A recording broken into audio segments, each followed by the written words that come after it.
बोली नर्मदा मैया की जय हो।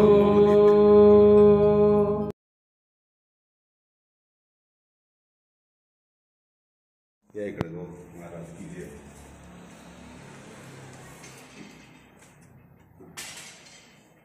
दिसते का वरती नर्मदे हा नर्मदे हा।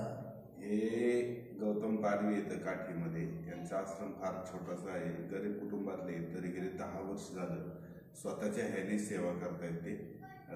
मक्कीची रोटी वगैरे असं ज्वारी बाजरी, तर यांच्या आश्रमाला खरं मदतीची फार गरज आहे।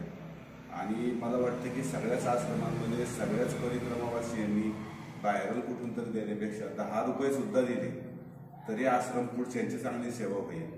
आणि आश्रमातले त्यांच्या घरातली मुलं कुपोषित येतात, त्यांचं शिक्षण नाहीये, तर नुसतं आश्रमाचं न पाहता आश्रम जे चालवतात त्यांच्या सुद्धा कष्टाचं चीज व्हायला पाहिजे असं मला वाटतं। नर्मदे हा।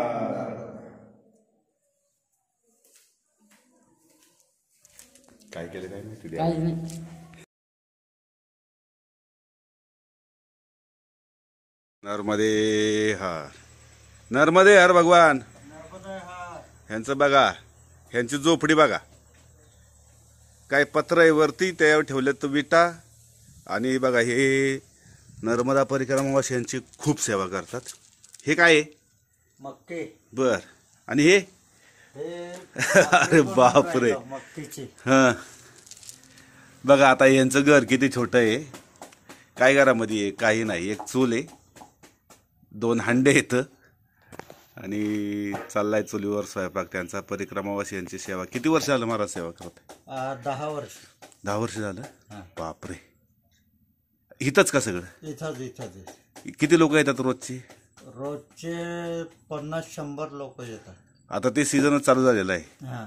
किती महिने असते ही परिक्रमेचं तुम्ही? जास्त करून 3 महिने असते आणि थोडे 8 महिने। मग 8 महिने चालतं? मग 8 महिने तुम्ही घरी असता? घरीच असतं, काही रोजगार बी होत नाही आम्हाला। हो ना, सेवा, फक्त सेवा। बर, हे सगळं कुठून तुम्हाला नर्मदा मायाची कशी इच्छा झाली सेवा करायची?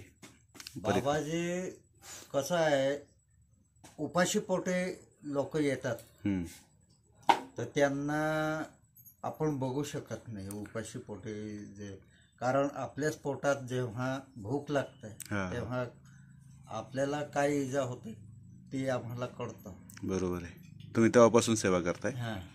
10 वर्ष झाली? 10 वर्ष झाली। बाबा बाबा बाबा। मग तुमच्याकडे काय असतं, मक्की आणि काय काय आहे? मक्की, ज्वारी। बर।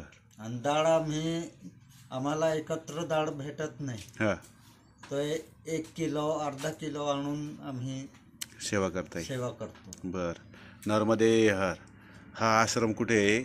कुठे?